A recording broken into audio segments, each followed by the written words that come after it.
everybody, Dr. Cat here. Dr. Tess here. Time for this week's episode of Chiro Chat. We're going to talk about some easy tips that you can use in your activities of daily living. So the different house chores you're doing. Next week we'll get into a little more of what you do at work, yard work, anything you're doing that is putting stress on your system over and over and over again, and you just aren't thinking about it until it makes you hurt and you can't stand up straight. So you want go ahead. Okay. So I'm going to start with sweeping, and this actually these tips will apply to raking or anything like that you're doing. So what I see a lot and what I myself am guilty of is standing in one place and twisting and reaching as far as I possibly can, because heaven forbid I actually move my feet. So when sweeping or raking or anything like that, always keep it in front of you. Don't twist your spine. If you need to get back here, turn your body, because you know we were built for all sorts of motion and different movements. So turn your body. Keep that broom in front of you at all times. Same thing when you're raking. And when you're raking, you're pulling up leaves, the piles get heavier and heavier, so the more you're twisting when you're pulling those heavy piles, the more likely you are to injure something.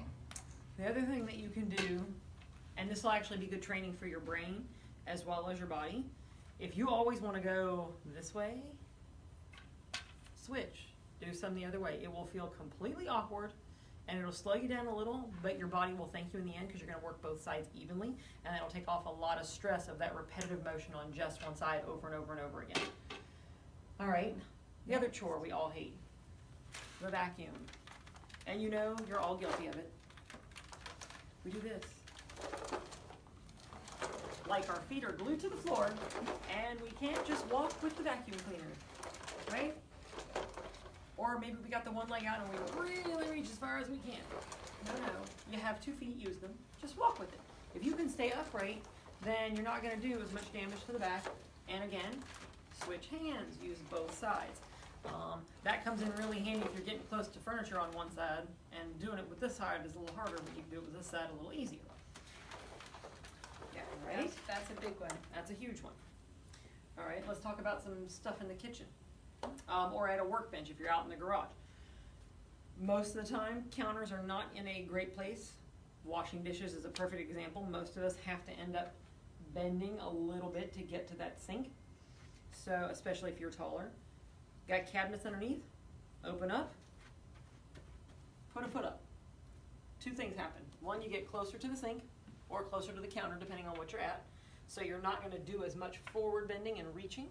Say hi to Laura. Hi, Laura. Hi, Laura. Second thing is that by putting up that one leg, this side gets to relax, other side's doing the work. When you need to, switch. Put the other foot up and swap sides. If you've ever seen horses out in a field, they'll usually have that one leg kind of dangling because they are relaxing that side. So if it's good enough for them, it's good enough for us. Unloading the dishwasher. We're all guilty of this, or loading the dishwasher. We face the dishwasher, which is really good because we're going to be bending over putting stuff in, but then we do this. Grab it out of the sink, put it in the dishwasher. Grab it out of the sink, put it in the dishwasher. 3 or 4 times, not a big deal. 4, 5, 600 times, because you do it every day. You take them out, you reach and twist and put them away in the cabinet. So it's important with all of these things to make sure that you're keeping your spine neutral as much as possible and keep your nose between your toes. Anybody that's been in here as a patient has heard us say that countless times. Nose between your toes. So if I'm going over here, my leg's going with me, my hip is doing the rotation. Exactly. So that's some basic tips you can use around the house, in the yard. Next week we'll go into some more tips about what to do with like your desk setup and your work scenario.